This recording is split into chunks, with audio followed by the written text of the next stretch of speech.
Hi, this is Todd, and welcome to another edition of Screencasts Online.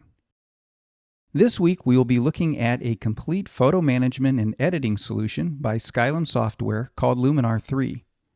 There are a lot of applications in the photo editing field, with some of the biggest being Lightroom, Google Photos, and Apple's own Photos application.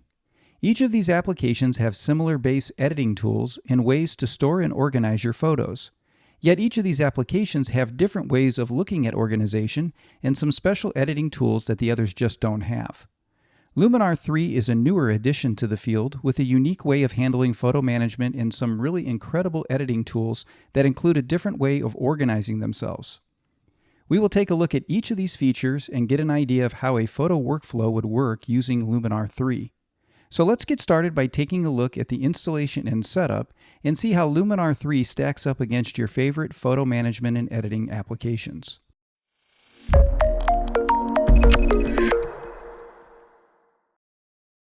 Now, Luminar 3 can be purchased both on the website of Skylum Software at skylum.com and here on the Mac App Store. One of the things you'll notice is that it does say Mac Fun right here, and that's just the previous name of Skylum Software. It just hasn't been changed yet in the Mac App Store.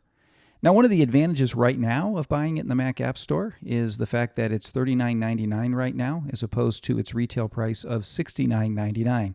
Hopefully that's still around by the time you're viewing this screencast, but that is a really good deal if you buy it this way. So I've already downloaded the software, so I'm just going to go ahead and put this down and let's launch the application for the first time. Now, when you do that, you'll get this intro screen here, and it'll take just a little bit to load the application. Once it does, it should show up in the background, just like that. And so here's the Skylum 3 introduction. So it starts with Let's Get Started. Now the application is going to walk us through how to set up Luminar. And so the first thing it does is asks us to locate our images because it's going to do an automatic import for us. So you can see that it defaults right here to my pictures folder. Now in my case, I've got a number of things in that folder, so I don't want everything in there imported into Luminar.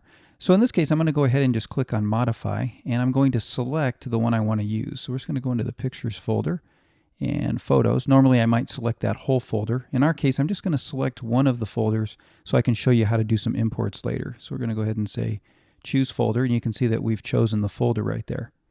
Now we can also add other folders if we want to, because it can import all kinds of things. And those folders can be located not only on your Mac, but also on external hard drives. One other thing that we can do is work with the catalog. Now the catalog is where Luminar stores all the metadata. So all of the changes that you make to your photos get stored in a database, and we can choose where that catalog or database lives. If I wanted to change it from the Pictures folder, I could just click right here and move it to wherever I want. In our case, I'm just going to leave it alone, but I wanted to show you that you can change that right here on Startup.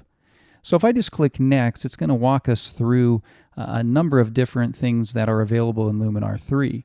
One of those that's really neat is the fact that Luminar 3 syncs with the Finder. So instead of having your photos imported into a database and then managed internally in that database, it syncs with whatever is showing in the Finder. So if you make a change in the Finder, it will be changed in Luminar. If you make a change in Luminar to your folder organization, that will be changed in the Finder. And I'm going to go into this in more detail, but this is what this is talking about right here. So we're just going to go ahead and say Next.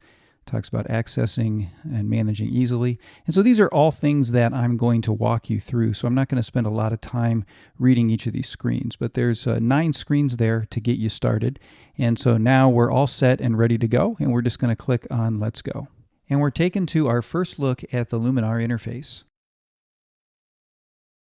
That's just a quick preview of one of this week's Apple-related tutorials from Screencasts Online. Screencasts Online is your premium source of Apple-related video tutorials. All of our members get access to brand new, up-to-date tutorials each week, as well as unlimited access to our entire video archive full of Mac and iOS-related tutorials. You can stream and download all of our videos on your Mac, iPad and iPhone, and even your Apple TV using the members-only Screencasts Online Apple TV app. Membership also includes a complimentary subscription to the digital Screencasts Online monthly magazine, published each month and packed with videos, articles, reviews, as well as hints and tips covering all aspects of the Mac, iPad, iPhone, and all of the other fantastic Apple products. So, if you're ready to start getting the most out of your Apple devices, visit screencastsonline.com today and become a Screencasts Online member.